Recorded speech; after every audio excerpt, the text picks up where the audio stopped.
कुछ दिन पहले जैक को अचानक एक ऐसी महिला दिखाई दी जो उसकी मृत मां से बेहद मिलती जुलती थी।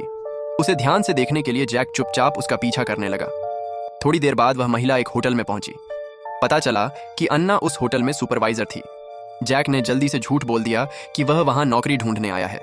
अन्ना ने ज्यादा ध्यान नहीं दिया और उसे काम पर रख लिया, लेकिन अन्ना को यह नहीं पता था कि वह पहले ही जैक के जाल में फंस चुकी है। काम खत्म होने के बाद जैक चोरी छिपे अन्ना का पीछा करता। वह उसकी छत पर चढ़कर उसे सोते हुए तक देखा करता था।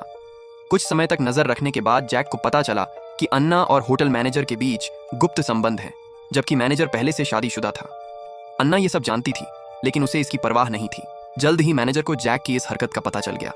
अपने भविष्य को बचाने के लिए उसने जैक को नौकरी से निकालने का फैसला किया, लेकिन जैक चुप बैठने वालों में से नहीं था। वह सीधे मैनेजर के घर पहुंच गया और उसकी पत्नी और बच्चों के साथ बैठकर खेलने लगा। जब मैनेजर घर लौटा और उसने यह नजारा देखा तो वह पूरी तरह डर गया। उसे लगा कि जैक उसका राज खोल देगा, इसलिए उसने उसे नौकरी से निकालने का इरादा छोड़ दिया। एक दिन जैक ने देखा कि मैनेजर अन्ना के साथ बदसलूकी कर रहा है। बिना सोचे समझे वह तुरंत खिड़की से कूद पड़ा और अन्ना को बचा लिया। हालांकि उसने अन्ना को बचा लिया, लेकिन उसकी चोरी छिपे नजर रखने वाली सच्चाई सबके सामने आ गई। अब जैक के पास सच बताने के अलावा कोई रास्ता नहीं था। उसने बताया कि उसे अपनी मृत मां की बहुत याद आती है और अन्ना बिल्कुल उसकी मां जैसी दिखती है।